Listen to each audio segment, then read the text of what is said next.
Donald Trump a envoyé 2 sous-marins de classe Oyo quelque part près de la Russie. Nous ne savons pas où, mais voici ce qu'il a déclaré sur Finerty à propos de la situation. L'un des présidents de la Russie, qui dirige actuellement l'un des conseils les plus importants, Medvedev, a tenu des propos très graves, évoquant les armes nucléaires. Et quand on mentionne le mot nucléaire, je dis, vous savez, mes yeux s'écarquillent et je me dis qu'il vaut mieux être prudent, car c'est la menace ultime. Il n'aurait pas dû dire cela. Il a la langue bien pendue. Il a déjà tenu de tels propos par le passé. Nous devons donc toujours être prêts.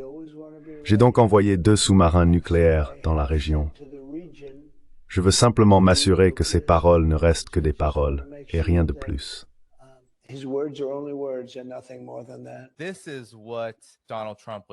C'est de cela que Donald Trump faisait référence, cette querelle avec Dmitri Medvedev. Voici ce qu'a écrit Medvedev. Passons directement au 3e paragraphe. C'est le plus important. Les économies mortes de l'Inde et de la Russie entrant dans un territoire très dangereux. Eh bien, que Trump se souvienne de ses films préférés sur les morts vivants, ainsi que de la dangerosité de la fameuse main morte, en référence à une doctrine d'escalade nucléaire du côté russe. Alors, quelles sont vos premières réactions à ce qui se passe concernant l'Ukraine vis-à-vis de Trump, alors que Donald Trump lui-même impose des ultimatums à la Russie, ou tente de le faire, et menace d'une guerre nucléaire?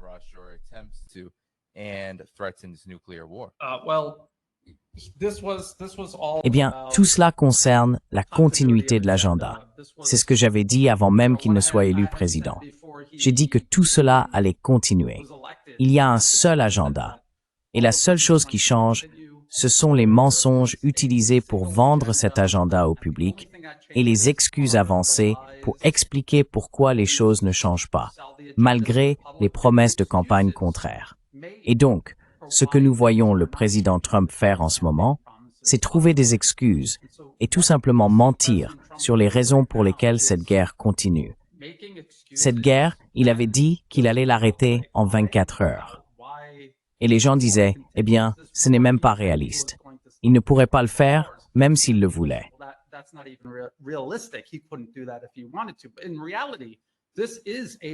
Mais, en réalité, il s'agit d'une guerre entre les États-Unis et la Russie qui se déroule en Ukraine et à travers l'Ukraine. Encore une fois, c'est le New York Times qui l'a rapporté. Ce n'est pas moi qui le dis, ni la Russie. Le New York Times a admis qu'à partir de 2014, la Central Intelligence Agency, CA des États-Unis, a pris le contrôle de tous les services de renseignement ukrainiens. Et depuis 2022, des généraux américains sont à la tête de la chaîne de commandement des forces armées ukrainiennes. Cette guerre est littéralement menée, supervisée, organisée et planifiée par les États-Unis. Et tout ce que le président américain a à faire, c'est dire « je ramène les généraux à la maison, la CIA s'en va ». Et alors la guerre est terminée.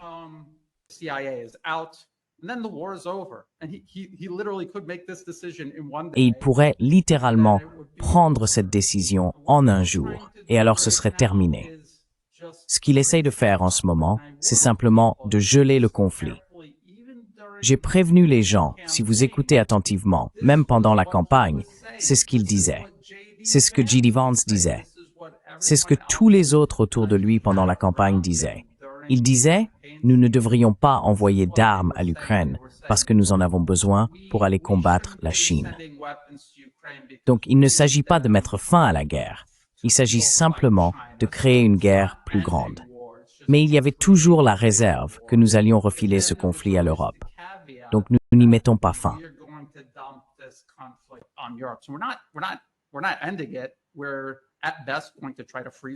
Au mieux, nous allons essayer de geler la situation parce que nous sommes en train de la perdre en ce moment, comme tu l'as mentionné plus tôt, Denis. Et nous allons continuer, mais en passant par l'Europe. Et comme je le répète sans cesse, il s'agit d'une division du travail, un terme utilisé par le secrétaire à la défense américain Pete Hegseth en février dernier. Division du travail. Il s'agit aussi de séquençage stratégique. Les États-Unis ne peuvent pas combattre la Russie, la Chine et l'Iran en même temps, Ils doivent donc le faire successivement. Et c'est ce que nous observons. Ce que nous voyons, c'est la politique de Biden vendue sous les slogans marketing MAGA, America First. C'est tout ce que c'est. Oui, je suis tout à fait d'accord avec Brian. Il y a une continuité très claire dans l'agenda. Les gens pensent qu'il s'agit de chaos, de consolidation, mais non, il s'agit clairement d'une continuité. Et c'est ce qui rend les choses extraordinairement importantes et dangereuses. Ce qu'il faut souligner à propos des sous-marins, c'est qu'il s'agit d'une posture rhétorique. Mais même la posture rhétorique est dangereuse, car elle indique que l'on monte d'un cran dans l'escalade. Les signaux eux-mêmes font partie de l'échelle de l'escalade. Pour que nous comprenions bien, le sous-marin de classe Ohio, supposons qu'il s'agisse d'un SSBN, un sous-marin lanceur de missiles balistiques de classe Ohio, chacun d'eux transporte 24 missiles Trident II.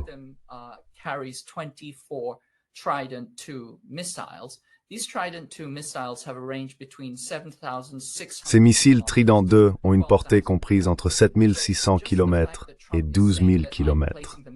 Donc, le simple fait que Trump dise « je les place plus près », en réalité, cela ne veut pas dire grand-chose, car ils sont conçus pour lancer des missiles intercontinentaux. Mais encore une fois, la puissance de feu qu'ils possèdent est, chaque Trident, si l'on considère qu'il transporte 24 missiles, chacun portant 8 ogives de 475 kilotonnes, on parle alors d'environ 91 000 kilotonnes qu'un seul sous-marin peut lancer, c'est-à-dire l'équivalent de 6 000 Hiroshima. Si vous en avez 2 qui sont signalés en ce moment, cela fait 12 000 Hiroshima, rien que là.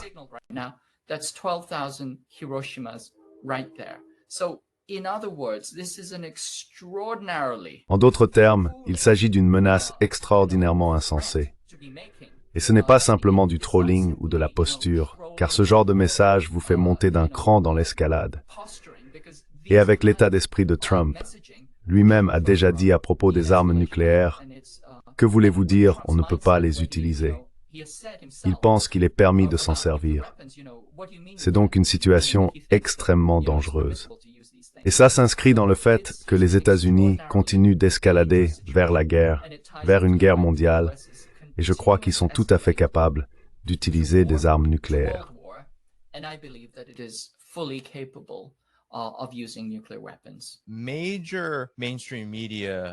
Les grands médias occidentaux traditionnels se réjouissent beaucoup de la posture actuelle de Donald Trump vis-à-vis de la Russie. Par exemple, ici dans Newsweek, Trump a réparé l'OTAN. Il peut réparer. Il s'agit des prix des médicaments sur ordonnance. Mais ce que j'ai trouvé particulièrement intéressant, c'est que cette personne était un ancien représentant adjoint au commerce des États-Unis sous la première administration Trump. Il affirme que Trump a réussi à réparer l'OTAN en amenant tous les pays européens membres à se rallier. Donc je suis curieux, Brian, comment tout cela s'articule-t-il? Parce que c'est son argument, c'est l'argument de Jeffrey Gerish, l'auteur de cet article. Il dit que les pays européens se rangent derrière et que c'est Trump qui a fait cela. Il a réparé l'OTAN et maintenant l'OTAN parle de 2027, de guerre avec la Russie. Et Trump utilise des querelles sur Twitter, des disputes sur les réseaux sociaux pour faire monter la tension avec la Russie. Donc tout semble aller dans le même sens.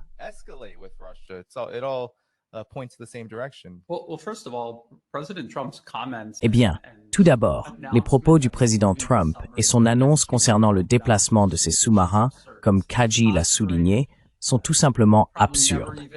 C'est de la posture. Cela ne s'est probablement même jamais produit auparavant. Ces sous-marins, encore une fois, comme Kaji l'a mentionné, sont toujours à portée des adversaires désignés par les États-Unis. Le fait est qu'il réagit à quelque chose que quelqu'un a dit sur X à propos de la dead hand. La dead hand est un système ou une méthode de riposte à une frappe nucléaire contre la Russie. C'est de cela que parlait la Russie. Si nous sommes attaqués, même si vous éliminez toute notre direction, nous avons toujours ce mécanisme en place pour riposter avec des armes nucléaires.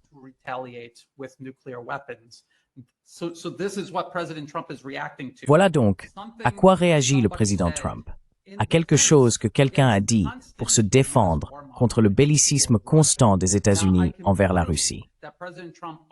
Maintenant, je peux prouver que le président Trump avait l'intention de mentir au peuple américain dès le début à propos de la fin du conflit en Ukraine.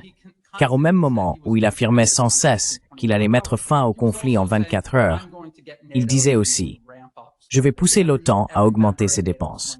Chaque membre de l'OTAN va consacrer jusqu'à 5% de son PIB aux questions militaires pour l'OTAN. » Pourquoi l'OTAN existe-t-elle? L'OTAN existe uniquement pour affronter, empiéter sur, encercler, contenir et finalement absorber la Russie. C'est sa seule raison d'être.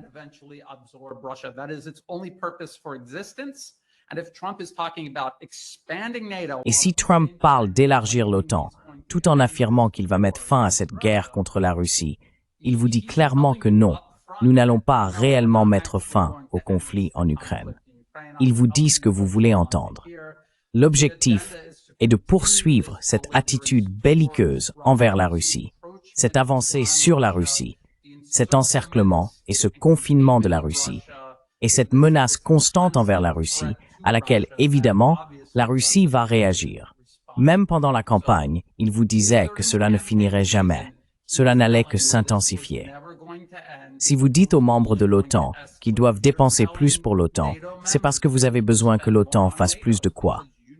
Plus de confrontation envers la Russie.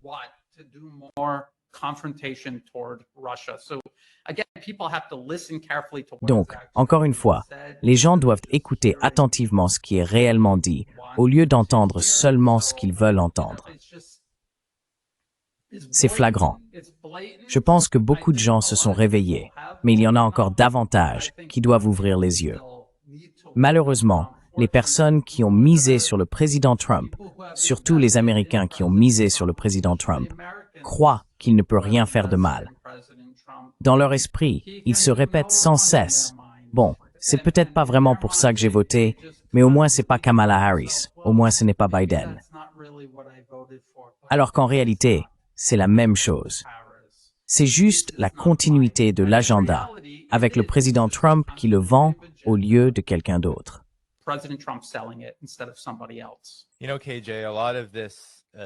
Tu sais, KJ, beaucoup de choses ici semblent indiquer l'engagement profond de l'administration Trump à essayer d'imposer ses conditions non seulement à la Russie, mais à l'ensemble du monde multipolaire. Et même si certains aux États-Unis pouvaient avoir des attentes concernant ce que Donald Trump ferait à propos de l'Ukraine et de la soi-disant paix, ces attentes sont complètement anéanties, à la fois par ses paroles et ses actes. Vladimir Poutine, voici ce qu'il a dit lorsqu'il était avec Viktor Loukachenko de Biélorussie à propos des négociations avec les États-Unis. Quant à d'éventuelles déceptions de la part de quiconque, toutes les déceptions naissent d'attentes excessives. C'est une règle générale bien connue. Pour aborder la question de manière pacifique, il est nécessaire d'avoir des conversations détaillées, pas en public, mais cela doit se faire calmement, en silence, dans le cadre du processus de négociation. Poutine explique donc assez fermement que vu la tournure des événements, il n'avait pas vraiment de grandes attentes. Et maintenant, la situation a complètement changé.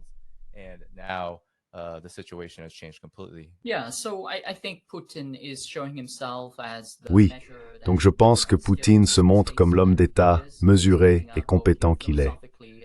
Il souligne, à la fois philosophiquement et pragmatiquement, que les attentes doivent être gérées. Et je pense que c'est un message adressé à son public national, à l'audience internationale ainsi qu'à la Maison-Blanche. Il me semble assez clair que tout espoir de désescalade n'est plus possible.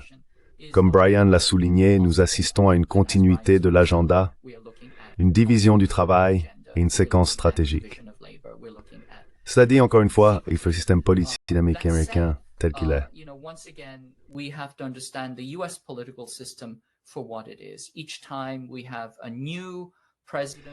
Chaque fois que nous avons un nouveau président, il arrive en faisant de grandes déclarations et en promettant monts et merveilles, et surtout il promet toujours de mettre fin aux guerres. Je veux dire, c'était vrai pour Nixon, c'est vrai pour Obama, c'est pour cela qu'Obama a été élu. Je veux dire, en quelques jours, il a reçu le prix Nobel de la paix, non? Bien sûr, c'était totalement injustifié. Même chose pour Trump. Il a été élu sur une plateforme anti-guerre parce que le désir des gens, ce qui est tout à fait rationnel, c'est la paix. Les gens ils veulent la paix. Ils veulent une vie stable pour pouvoir avancer et essayer de construire une vie décente pour eux-mêmes et leurs familles.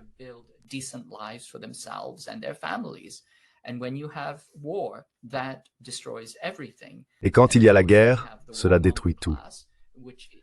Et bien sûr, nous avons la classe des vats en guerre qui, d'après ce que je peux voir, semble déterminée à provoquer la guerre, une guerre mondiale. Et nous faisons face aux 4 cavaliers du capitalisme: la désindustrialisation, la financiarisation, la perte de compétences et les contradictions internes qui ne peuvent être résolues qu'en escaladant vers une guerre cinétique. C'est le bouton de réinitialisation d'un système défaillant.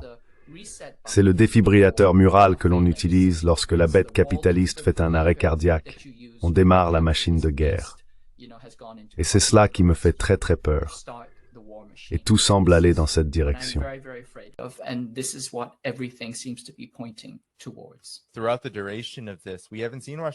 Pendant toute cette période, nous n'avons pas vu la Russie céder sur ses exigences.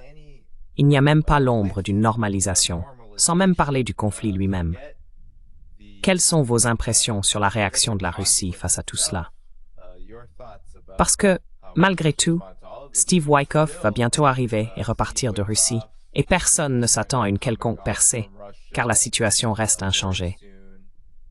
Les États-Unis viennent et disent « Faites ce que nous disons. Voilà ce que nous attendons de vous. » Exactement comme tu l'as dit tout à l'heure, Brian. Nous voulons un cessez-le-feu. Nous voulons un gel.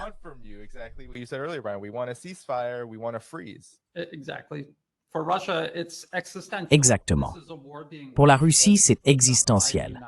Il s'agit d'une guerre menée contre la Russie par les États-Unis. Ce n'est même pas seulement une guerre menée contre la Russie à travers l'Ukraine, mais à travers toute l'Europe et tous ses soi-disant alliés. Je pense qu'il est plus juste de les qualifier de proxy des États-Unis, d'État client des États-Unis. Et c'est à cela qu'ils réagissent. Donc s'ils acceptaient un cessez-le-feu, gelant essentiellement le conflit, tout ce qu'ils feraient serait de donner au bloc occidental collectif le temps et l'espace pour se réarmer, pour réorganiser l'armée ukrainienne, pour réorganiser l'armée européenne, car ils se préparent à entrer dans le conflit ensuite. On les voit faire les préparatifs. Et cela couperait l'élan de la Russie et l'avantage qu'elle possède en termes de production militaro-industrielle.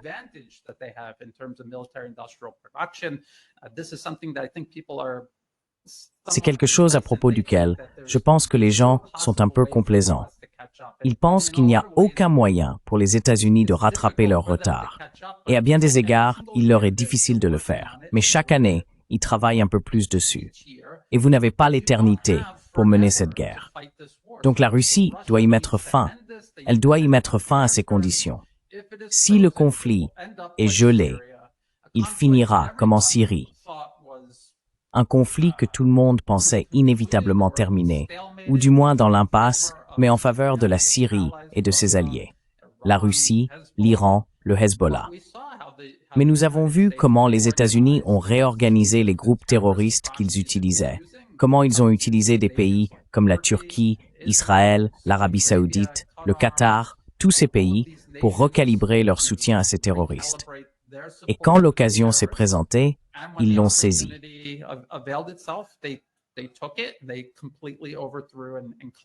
Ils ont complètement renversé et fait s'effondrer la Syrie en tant qu'État-nation fonctionnel. Et c'est donc ce à quoi la Russie est confrontée si elle devait capituler face à ces exigences. Ce que font les États-Unis en ce moment, ils ne cherchent pas la paix. Ils veulent geler la situation. Ils veulent contraindre la Russie à accepter un gel afin de pouvoir créer plus tard les conditions dans lesquelles ils pourraient réussir, là où ils échouent actuellement. Si vous regardez la carte sur le terrain en Ukraine, les forces russes viennent de prendre Chassiv Yar. Elles sont aux portes de Siversk et elles sont entrées dans Kupiansk. Elles ont encerclé Petrovsk, qui toutes ces zones sont extrêmement fortifiées le long de la ligne de contact. Oui, c'est bien Petrovsk juste là. Il y a des rapports selon lesquels les forces russes opèrent à travers la ville.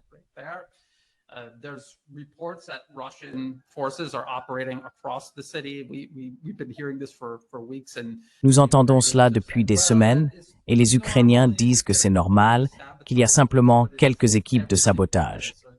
Mais cela se produit tous les jours, donc c'est plus que cela. La logistique a été compliquée et une fois que cela arrive, tout commence à s'accélérer. C'est ce que la Russie a fait à toutes ces grandes villes et l'Ukraine n'a pas réussi à arrêter la Russie une seule fois. Une fois que ce processus commence, inévitablement, la ville tombera et tout se déplacera encore plus à l'ouest. Si vous regardez la carte, vous voyez que l'Ukraine commence à manquer de villes où se réfugier avant d'atteindre le Dniepr. Donc c'est important. C'est pourquoi nous voyons de la panique en Occident et surtout à Washington, qui a finalement orchestré cette guerre par procuration et craint de la perdre.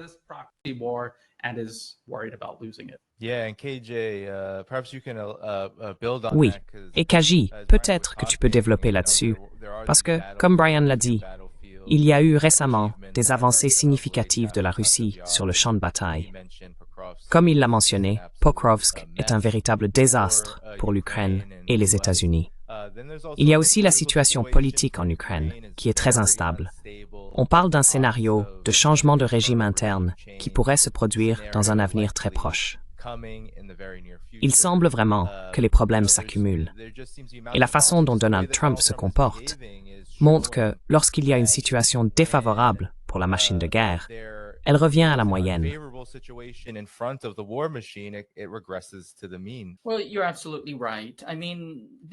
Eh bien, vous avez tout à fait raison.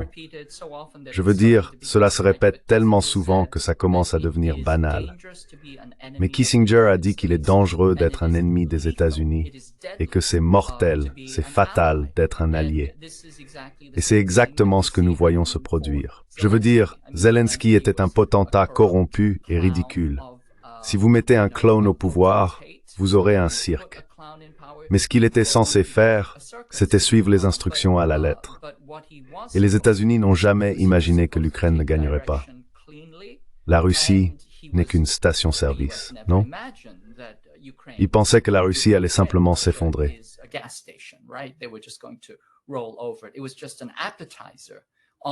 Ce n'était qu'un amuse-bouche avant le plat principal, qui était la Chine. Et maintenant qu'il est en train de perdre, ils veulent s'en débarrasser, tout comme ils se sont débarrassés de Diem, de Syngman Rhee, de Park Chung-hee. Tous ces dictateurs que les États-Unis ont mis au pouvoir lorsqu'ils deviennent des perdants, et Trump déteste plus que tout un perdant. Une fois qu'ils deviennent des perdants, ils deviennent jetables et doivent être remplacés.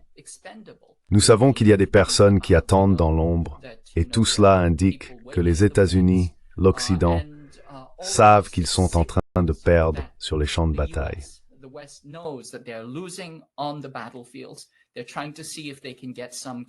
Ils essaient de voir s'ils peuvent obtenir une sorte de rebranding dans la sphère politique et s'ils peuvent rallumer leurs vassaux pour les pousser à se réengager dans la guerre. Mais au final, c'est une guerre perdue. C'est une guerre d'usure. Elle dépend de la capacité industrielle. Et comme nous l'avons dit à de très nombreuses reprises, si vous vous désindustrialisez, non seulement vous perdez votre industrie, mais vous perdez aussi vos compétences. Si vous en êtes là, il est alors très très difficile de s'en remettre. Le problème, c'est que les États-Unis sont dirigés par une génération de chefs militaires qui n'ont pas mené de guerre industrielle prolongée depuis des décennies, au moins 2 générations. Ils sont donc complètement à la dérive.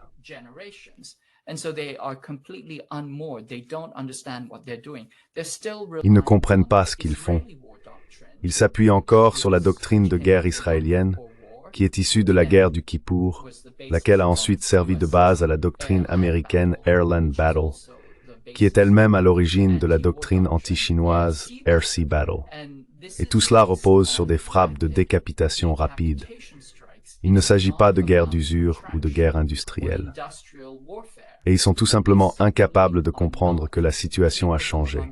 Et encore une fois, si cela se produit, quel sera alors leur atout secret? Ont-ils réellement la capacité de geler la situation? Vont-ils recourir à des menaces nucléaires? Eh bien, ils le font déjà.